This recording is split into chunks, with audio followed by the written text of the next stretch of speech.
Good, Kristen. Yeah. So I'll reopen the regular PVUS meeting. And we are on number 4, Horizon Report. We have none. So we're on to number 5, the consent agenda. Would anybody like to pull anything out? Moved by Director Mack, seconded by Director Zant. Any opposed? Motion carries. Any business arising from the minutes? Seeing none, we're on item 7.1, SLRD CO verbal update. Mr. Dalton? Nothing at this time, Chair. Thank you. Thank you. Ms. Fraser, anything from the village? Okay. Sorry, nothing on our end. Awesome, thank you. So we're on to 7.3, the Recreation Services first quarter report. Wait for some staff to join us.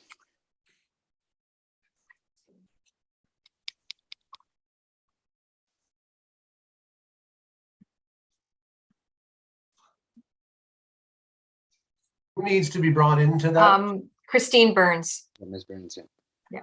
Yeah, okay. Good afternoon, Ms. Burns. Thank you for joining us. When you're all set, we're ready for your report.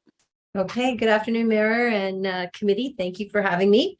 The first report I am doing is the information update from first quarter for recreation. It feels like a really long time ago. But if you recall, in December, public health orders shut us down. So we pretty much closed our doors for the first 2 weeks of January this year because of public health orders.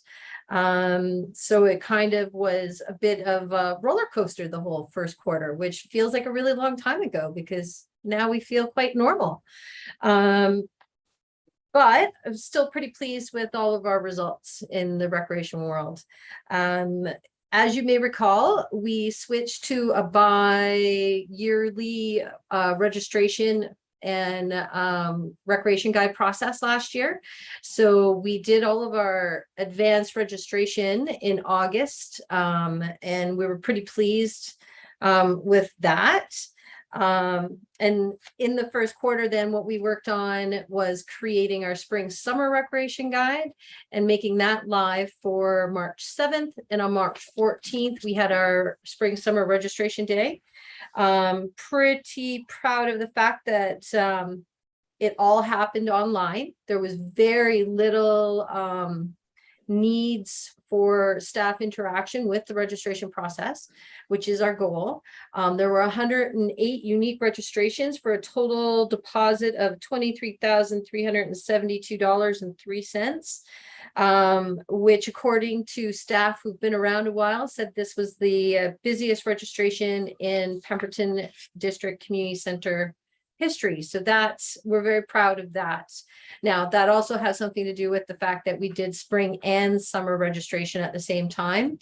And much of the registration that occurred at that time was parents booking what they needed for summer care to a certain extent and what they were looking for their children's recreational pursuits.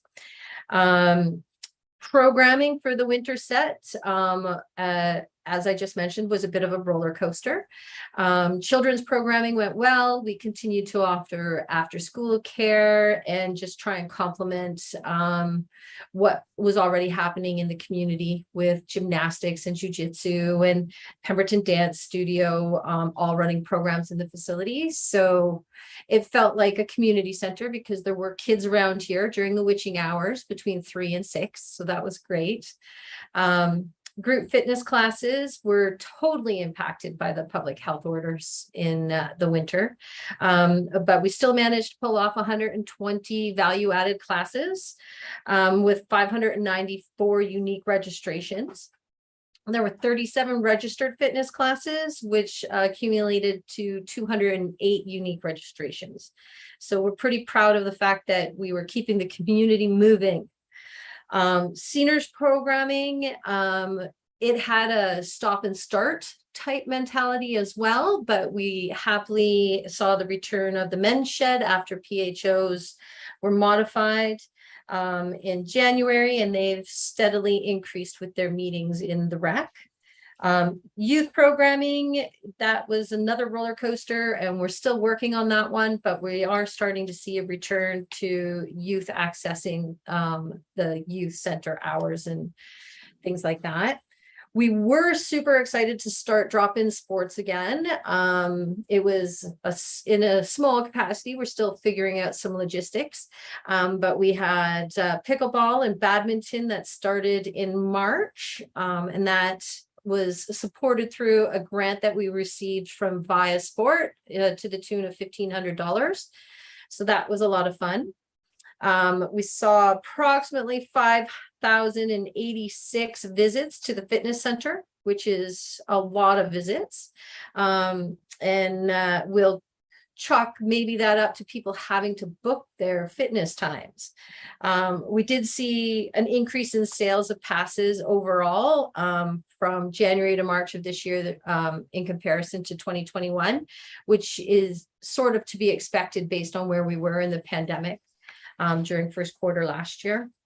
Lots going on in the facility maintenance world, lots of prep for spring, summer maintenance, as well as lots of snow shoveling this past winter. So I think, well, it was probably a 300% increase in the amount of snow that needed to be removed almost on a daily basis between January and March this year.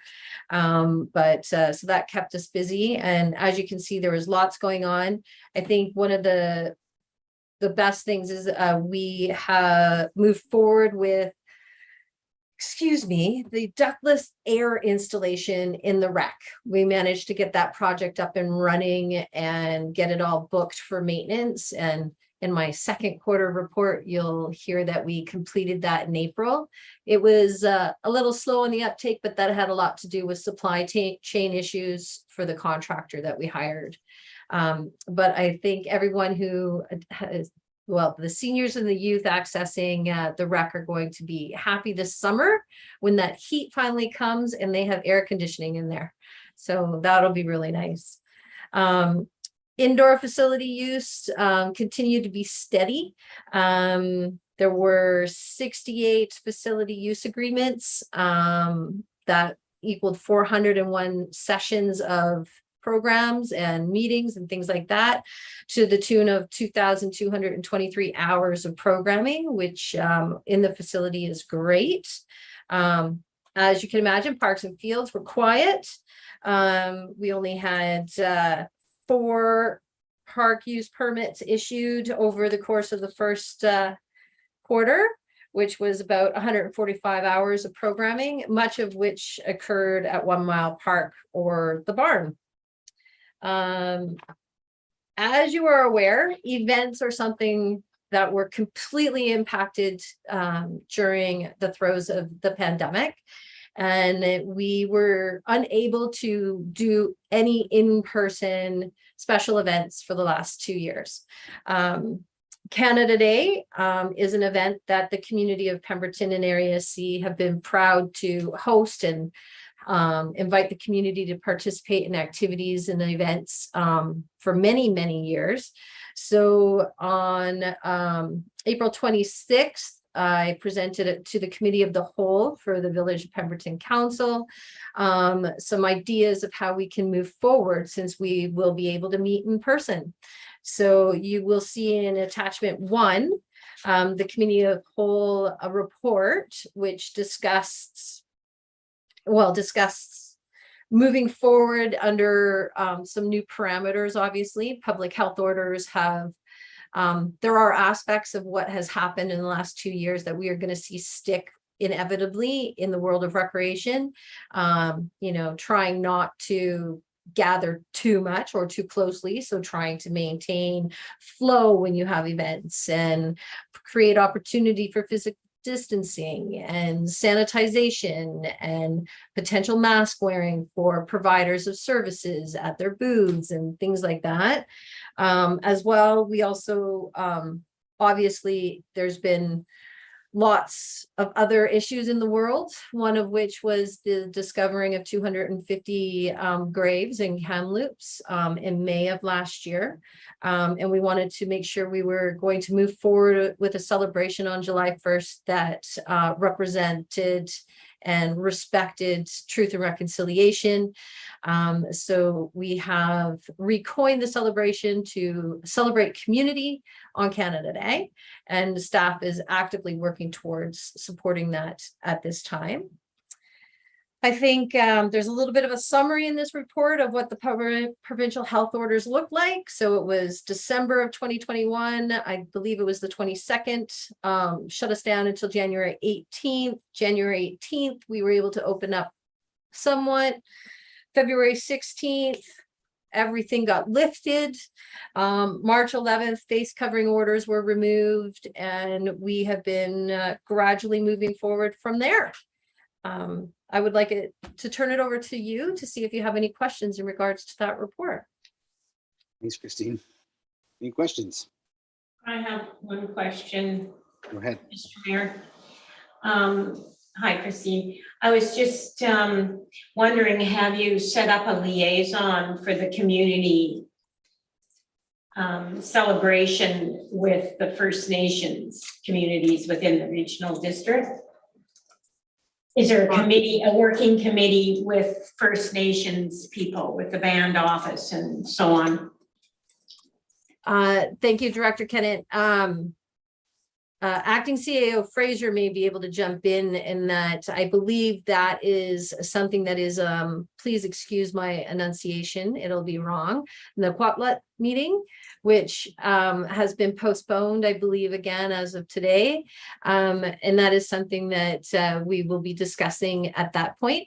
I have reached out to Maxine Bruce of the Lillooet Nation, and she will be participating in our event with providing a blessing. And I'm hoping that there'll be a few other aspects that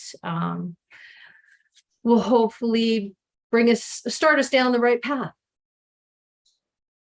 Thank you. Just to add a little bit to that, there's been discussion, we've had discussion in council about how to rethink Canada Day a little bit and how to maybe connect it with June 21st, National Indigenous Day, and how to celebrate and how to acknowledge and all those sorts of things. So there's been a lot of conversations around that.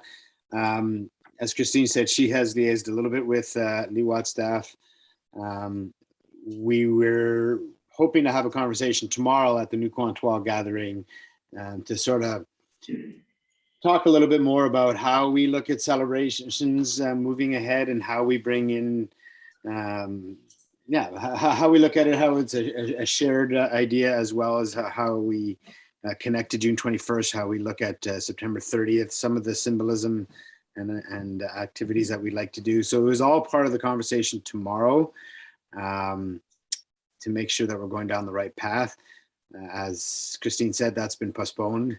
So I don't know if we're going to get that done before Canada Day this year. In terms of Canada Day this year, again, we've sort of, like a lot of communities, toned it down a little bit, taken some of the elements out, but tried to make it staff has tried to create a fun family day and try to bring in elements of learning of colonial practices in residential schools, and we have chatted a little bit with Maxine about that. So yeah, I don't know if that helps a little bit, Jan, but discussion a little bit for this year, and then hoping to have a more sort of, I guess, collaborative approach when we look at those events in the years to come. Go ahead, Sheena.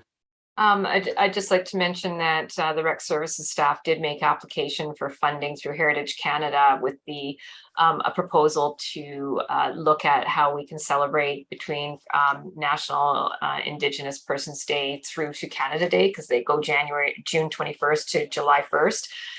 They had sort of a plan on how there would be sort of a 2-week celebration or acknowledgement and program, but unfortunately the funding was not approved. So it was, to the credit of the Rec Services staff, they put together a proposal, a grant application very quickly when they determined that this funding could be available for these two events. I think and submitted it. Had they had a little bit more time, we might have been more successful. So that's one of the things that the rec team will be looking at next year is how to build a program that would meet with the criteria of that funding program through Heritage Canada. And hopefully we'll be able to do a bit more of a robust program where the two dates, we can align the two dates and bring them together over a couple of weeks of activities.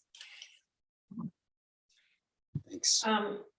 Just if I can make one more comment, please, Sheena, thank you for bringing up the multicultural heritage from the federal government. I think that's really important, but I really notice now within the community that we have quite a multicultural society now.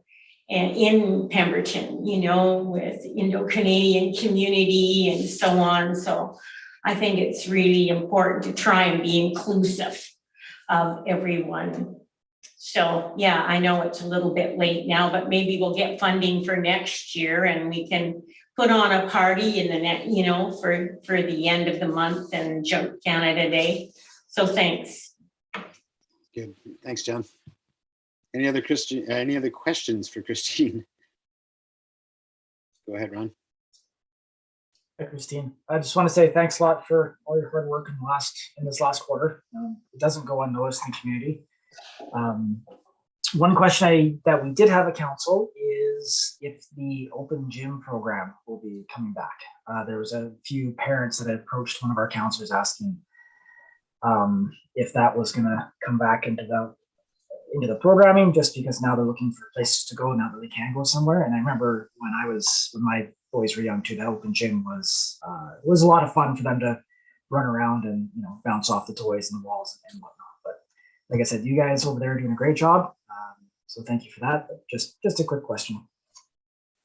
Yes, Councillor Zant, thank you for asking that. It has obviously been on our radar. There are a variety of areas of programming that are completely on our radar that have been lost during the pandemic. Every demographic has been impacted, and early years programming is one of those areas in which we are hopeful through the spring or the fall winter recreation program that we're planning right now. You'll see an addition of more parent and taught and early years programs. Open gym itself is something that was held in the Great Hall. And as a result of the pandemic, we have moved towards that facility is actually booked from about 8 a.m. until, well, it's booked from basically open till close Monday through Friday now with various user groups that are supporting multiple demographics in our community and mainly children's programs and services and things like that. So we are working towards having something like Open Gym back during the week, as well as a few other, a variety of a few other programs as well. So, and potentially on Saturday, since we are open on Saturdays and it's not used all day, we have the ability to try and do something in there. The dilemma being is WorkSafe BC has now put some stipulations in place in the world of recreation that require more man time and power in order to facilitate those sorts of things. Some expectation that things are supervised and, capacities are monitored and things like that. So we're just trying to sort it all out and go from there. Thank you very much. I appreciate that. Oh, my pleasure. Ms. Burns, along those lines, recognizing that there are new requirements that are going to have to be met, I'm hopeful that, you bring those forward as they come up so that we can consider them as part of budget. You guys have brought together a really tight budget over the last few years and kept us online, which is great. If there are new costs that we have to look at from a budget perspective, let's look at them so that we can keep providing those services. And one of those that I was going to ask about, and I'm hopeful that you will work with the school district through the summer so that it would be ready to go in the fall, would be to regain use of the gym at Pemberton Secondary a couple evenings a week for different programming there, because we do not have gym space for our community. And I know that there's supervision aspects to that as well. So again, if there's logistics and budget impacts that we need to, or implications that we need to discuss, let's have those conversations. But I'm hopeful to see, be it parent and tots open gym or gym time or whatever it is at the high school. I'm anxious to see those reinstated. So I'm hopeful you're having those conversations with the school district before they shut down for the summer, because I know they're hard to get hold of come August when they're ramping back up. So thank you. Yes, thank you, Mayor Richmond. They're not that hard to get a hold of because Nick McPhee works year round. So she is administratively, she is our who we need to deal with in order to book the high school. Right now, we're just waiting upon their response into what space they are willing to allow us to occupy. And that is kind of up to principals and phys ed teachers and teams decisions. But the conversation has begun, and we're hopeful that there'll be more information in the fall winter recreation guide for sure, because it's a priority to get that access and those programs back to the community for sure. Yeah, there's some key programs there. Thank you. Any questions? Director Mack, go ahead. Yeah, I just wanted to say thank you to you and your staff for all your hard work and everything. But just wanted to know how much use are we getting at the soccer fields now? Are they regularly being used again after winter's gone? Sure. Thank you, Director Mack. Both fields are actively being utilized. So both fields, meaning the Meadows field as well as the one field at Denduff Park. So Pemberton Youth Soccer Association has transitioned, I believe, their Monday through Saturday program over to Denduff Park. So it is basically booked, I think it's 3 nights a week from 4:30 till 7:30, and Saturday mornings and into the afternoon. And then Sundays, I think they still have some programming at the Meadows. We have, that's the primary user at this point in time. There are definitely a few one-offs, but everything is open and accessible at this point, and we are seeing a flurry of park use permit requests coming in. It's kind of calmed down a little bit right now because I think the weather hasn't done what we had hoped it would do, which is get nice and sunny and warm. So right now, I think we have Whistler Rugby is looking at trying to expand to Pemberton. So I'm hoping to see rugby at Denduff Park this summer for sure. Thank you very much for that. My pleasure. Thank you. Shut that dog up, man. Come on. If there's no other questions, thank you, Ms. Burns. Can I get a motion to receive the update? Moved by Director Zan, second by Director Mack. Any discussion? Any opposed? Motion carries. Okay, that takes us to 7.4, which is a request for decision, Pemberton District Recreation Fees and Charges Bylaw. Ms. Burns. Thank you, Mayor Richmond. As you are aware, I'm sure, on a regular basis, we do a review of our fees and charges for services and passes and programs that we offer.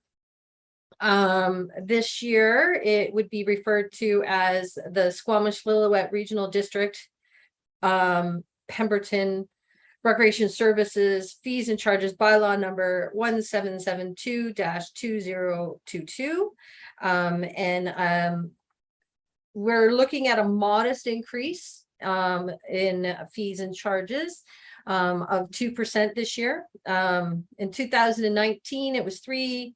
In 2020, we deferred because of the pandemic.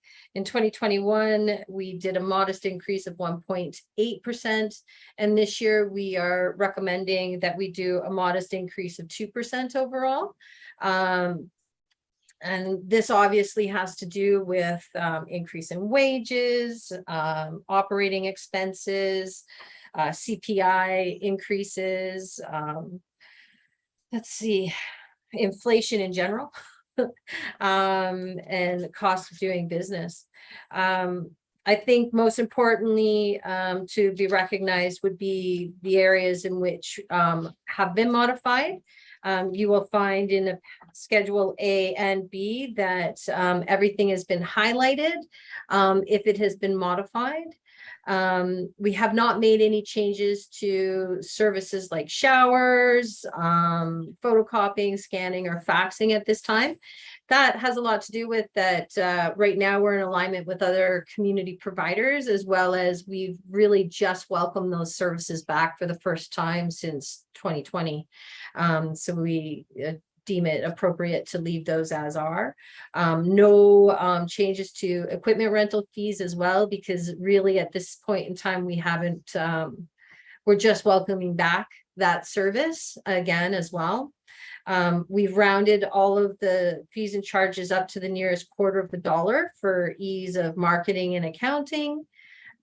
We have brought back the replacement fee for fitness center membership cards, because we have gone back to using cards for people to scan in, but we have made it just $2, and that covers the cost of the actual little tag that is issued to someone if it needs to be reissued. We've also added back advertising rates for the leisure guide, because we've had multiple requests from community groups about doing advertising, even though we are going to maintain a digital format for our guide. They still believe it would be appropriate to advertise. So we've created some advertising fees that are representative of that type of marketing. We will still be honoring any refunds for facility bookings should there be any surprises from public health. As I guess we're fairly into an endemic at this point in time, but we do want to be prepared for some hiccups. And then we are still requiring that people provide a communicable disease plan for their use in our space, or that they adhere to our communicable disease plan. And this is something that has become standard and is an expectation of WorkSafe BC, is that everyone has one of these now moving forward. We've acknowledged that we haven't created booking fees for Denduf Park at this time. And that has a lot to do with the fact that last year we didn't really have full use. So we didn't really get an idea of what kind of users we would fully see and how much use we might have, but we're going to monitor, do some reviewing and some research, and present some options for parks fees and moving forward in the fall that we would put into place through this process in 2023. As well, we have found a few inconsistencies in the fees and charges that we're going to be reviewing, and as well, we'll make requests to see those modified in our 2023 process at this time. So I would like to open it up to the committee for any questions. Thank you, Ms. Burns. Any questions? Questions? Very clear. It seems like a modest increase given given wage increases, given inflation in general. So yeah, I think it's very makes a lot of sense to me anyway. So then I would look for a motion for first, second, third. And can I do adoption in the same motion? First, second, third, and adoption? Yeah. I'm looking for a motion first, second, third, and adoption of the fees and services bylaw for recreation, moved by Director Mack, seconded by Director Kennett. Any opposed? Motion carries. Go ahead, Ms. Clark. Thanks, Chair. I just wanted to clarify that that's a recommendation to the board. That's why we're doing it all together, and the board will consider that separately at the board meeting. Thanks. Gotcha. Thank you. I should ask you this in your operational update, Ms. Burns. Are there plans to update our booking system, our online booking system? Did you touch on that a little bit, or are we happy with all that? I do hear a couple comments here and there about our booking system.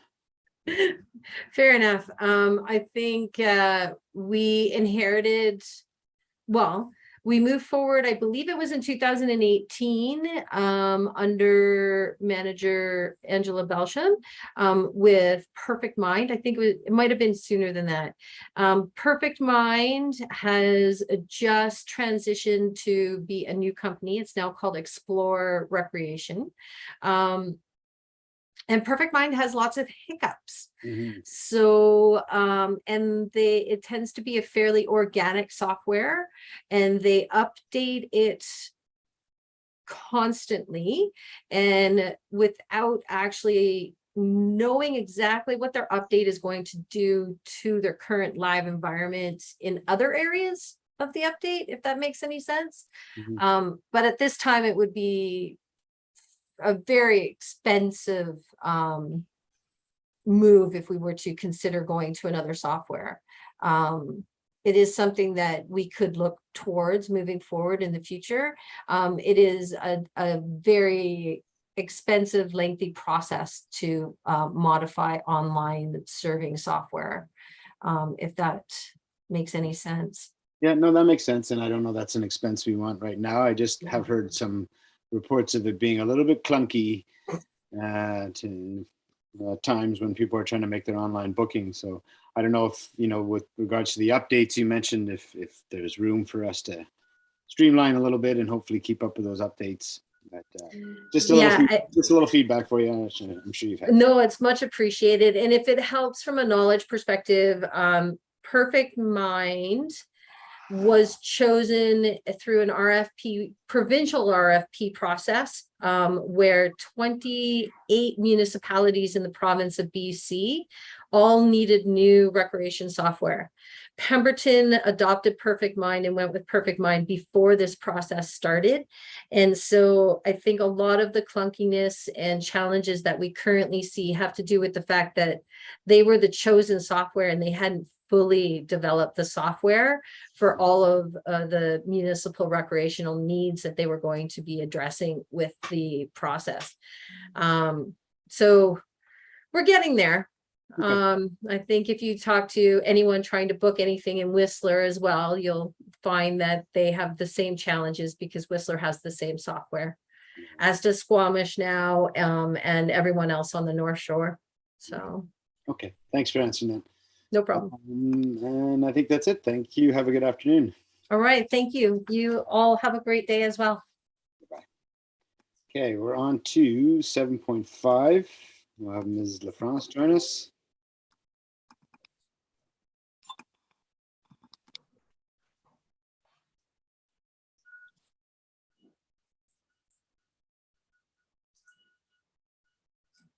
Fabio.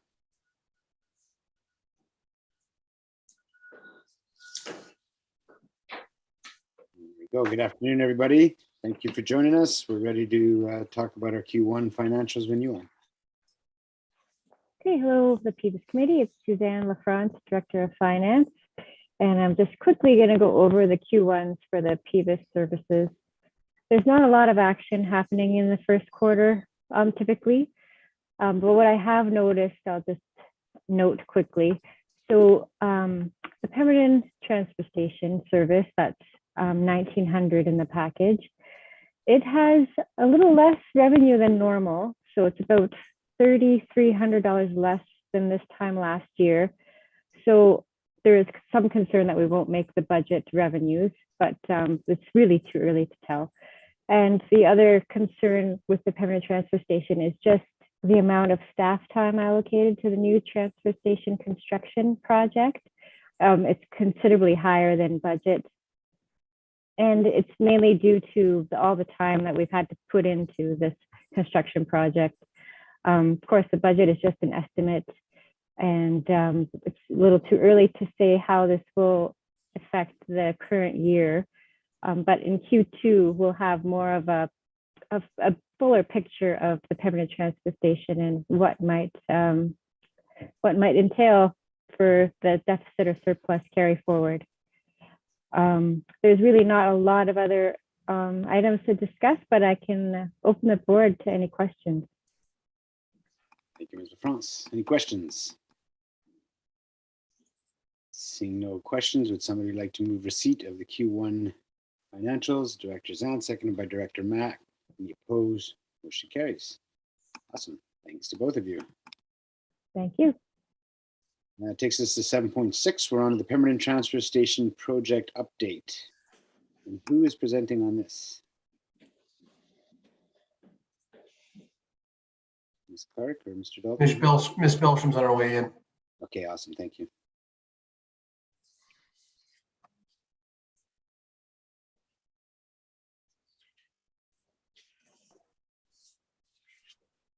Good afternoon, Ms. Belsham.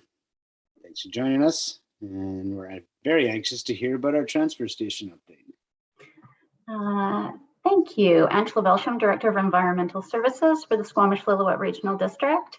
And I believe Sam Thompson, who is the SLRD's project manager, will be joining us this afternoon to speak to the report as he's prepared it for you and has the oversight on the construction project. Awesome. Thank you. Good afternoon, Mr. Thompson. Good afternoon. Good afternoon to everyone. Thank you for your time today. So my name is Sam Thompson. I'm a project manager with the Utilities and Environmental Services Department. I'm here today to present an information report on the construction of the Pemberton Transfer Station. So construction commenced at the transfer station in March of this year. Activity prior to this year is the placement of the preload, which has been on site since last year, you may have seen. The preload basically limits the amount of settlement which will occur after construction and was necessary due to the geotechnical conditions at the site. Since March, our design builder, Lizzie Bay Logging, has cleared the preload, graded the site, installed on-site utilities, retaining walls and light bases. Recently, the concrete pads for compactors, containers and the scale have all been poured. The recent weather has been great for concrete curing. We have cool temperatures and light rain.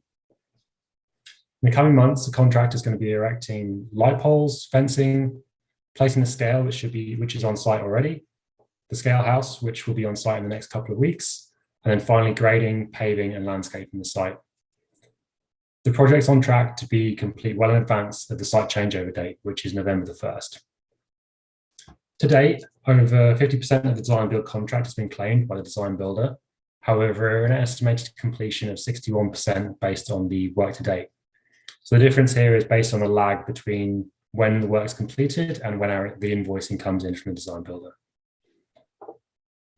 Operations for the new transfer station is due to commence on November 1st, as I just mentioned, and the new contractor has been sourced through a competitive RFP process.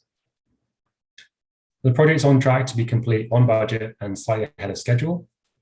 Thank you for your time. I'd be happy to answer any questions you have about the project. Thank you, Mr. Thompson.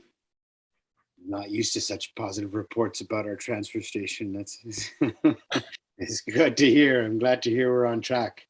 Any questions? Go ahead, Director Mack. No, I'd just like to say well done. Looking forward to seeing it in operation.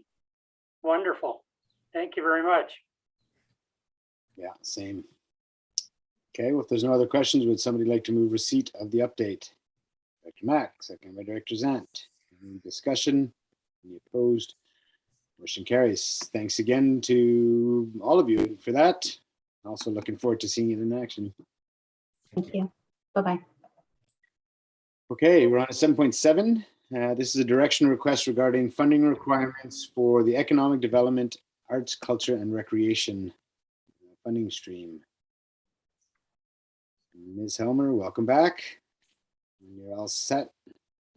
The floor is yours. Thank you, Chair.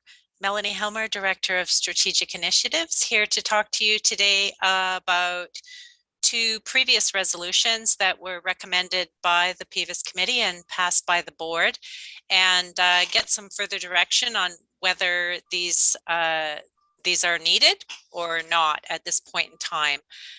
So the first is with respect to a new service for economic development. And during the discussions last year, at that point in time, there were two different organizations, the Chamber and Tourism Pemberton, who were looking for funding. And the amount of funding that they were looking for in total was going to exhaust the full budget. So there was discussion about the the need for an economic development service establishment specifically. And since that time, the amount that's available has increased due to the increased assessments in Pemberton and Area C. So what's available for funding for economic development is a greater number than what was previously available. And so I have it in the report here, $65,453 as of 2022. And so the question on this one is whether we still need the resolution to establish a new service area, or if there should be a recommendation to rescind that resolution at this point in time, not meaning that it couldn't be reactivated later if circumstances changed, but at this point in time that's no longer required, or if the board is still wanting to move forward with that, some further direction on what the board would like that to look like and what would be included and its purpose, and just some general direction. The second one is with respect to the arts and culture funding. There were quite a few different funding agreements that were presented. And when they were first brought to the committee, at that point in time, we did not yet know the impact of assessment changes. And it looked like the demand was exceeding the maximum taxation limit, which left us in a position where it wasn't sustainable. We did have carryover of surplus funds that could be utilized in order to support the funding, but on a continuing basis that would drain, and plus there's the one-time requests that come in. But that circumstance changed once we had the assessment information and the maximum based, because it's the greater of the mill rate or the dollar value that's set in the service establishment bylaw. So now, because assessment values went up, that created an ability to requisition just over $98,000, whereas the ask was $80,000, leaving us with an ability to provide one-time funding, should that be the desire of the committee. And in addition to that, we do still have a healthy carryover of contingency of funds that could be used as contingency for one-time requests that might be received. So again, on this one, the question is similar. Is there a continuing need to amend that service establishment bylaw to increase the maximum? Or at this point in time, is the committee satisfied with what we have in place, and that could be recommended to be rescinded, in which case it could be reactivated at any point in time that the committee feels that there's a need for a higher maximum, but wouldn't need to be done right at this point in time. Happy to take any questions. Thank you, Chair. Awesome. Thank you, Ms. Helmer. And just to be clear on the number, so I don't have to bounce back and forth, on the Economic Development Fund with the assessment increase, there's now $15,000 more than there was allowable. Is that correct? Thank you, Chair. It's now 98,000 instead of 75,000. There's a small amount that would go to staff time, but the rest would be available for any funding requests that are received. So there's another, we'll call it after staff time and fees costs, is about $20,000 more than there was available previously. And in the arts and recreation one, there's, I wrote it down, was it 18, I think you said? More than there was last year, is that correct? Yeah, so there's the funding request this year totaled $80,424.60 as of what was previously approved by the committee. And the limit is $98,076 now. Gotcha, thank you for that. Go ahead, Director Mack. Yeah, no, I'm happy to see that those numbers all went up. So we have more money available now if needed.